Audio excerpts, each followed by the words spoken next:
नमस्कार. Prime time महाराष्ट्रामध्ये मी सुहास आपल्या सगळ्यांचं स्वागत करतो. एक अपडेट देण्यासाठी खरं तर मी हा व्हिडिओ करतोय. अपडेट फार मोठी आहे. म्हणजे सरकार चर्चेला तयार झालंय. सरकार फसलंय, सरकार गोंधळलंय आणि सरकारला असं वाटत होतं की खरं तर इतर आंदोलनं ज्या पद्धतीने आपण चिरडून टाकतो त्या पद्धतीने हे आंदोलन सुद्धा आपण चिरडून टाकू शकू असं सरकारला वाटत होतं, पण तसं झालं नाही.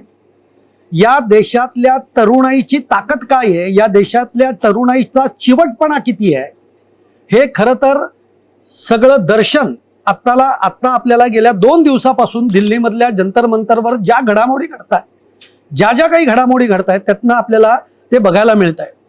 तुम्ही या तरुणांवर लाठी हल्ले केले, यांच्यावर अश्रुधूर सोडले, यांना ताब्यात घेतलं. एवढंच नाही तर त्यांच्या प्रतिनिधीला 4 तास तुम्ही संसदेमध्ये डांबून ठेवलं चर्चा करायची म्हणून. चर्चा केली, काहीच नाही. फक्त त्यांच्याकडनं त्यांच्या मागण्या काय आहेत तेवढ्या ऐकून घेतल्या. तिकडे अमित शहा आणि धर्मेंद्र प्रधान यांच्यामध्ये बैठक झाली.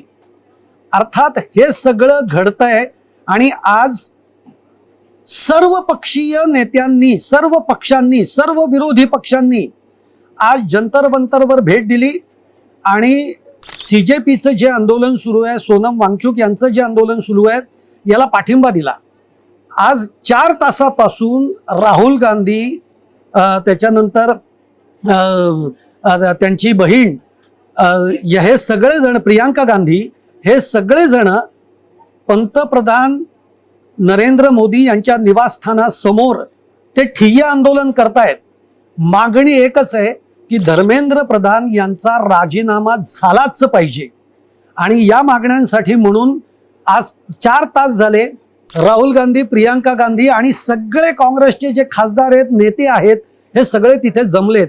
हे असं असताना आता ब्रेकिंग बातमी अशी आहे, मी जे तुम्हाला म्हटलं ना की हे सरकार फसलं, हे यासाठी सरकारला अंदाज आला नाही की हे आंदोलन किती पद्धतीने चिघळू शकतंय. शेवटी राहुल गांधी, प्रियांका गांधी, अखिलेश यादव यांना पोलिसांनी ताब्यात घेतलेलं आहे.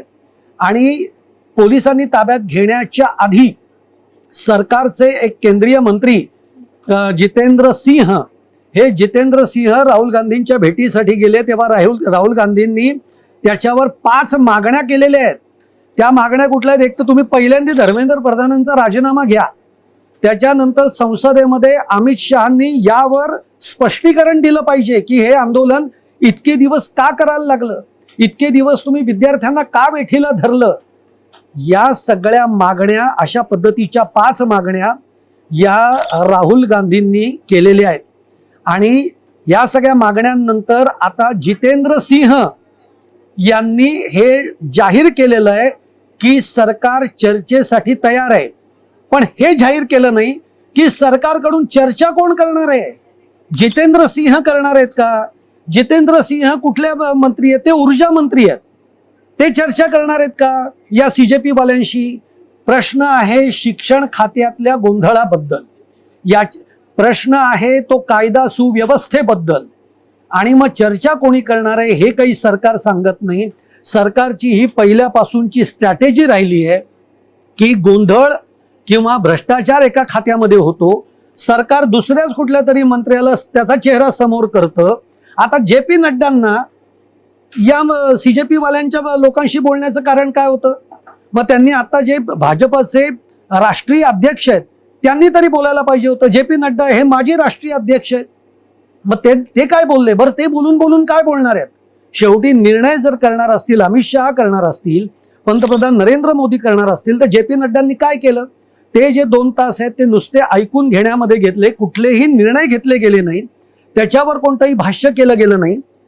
फक्त हे आंदोलन भरकटण्यासाठी इकडे शहा आणि धर्मेंद्र प्रधान चर्चा करतायत, तिकडे CJPचे प्रतिनिधी आणि JP नड्डा यांच्यामध्ये चर्चा चालू आहे.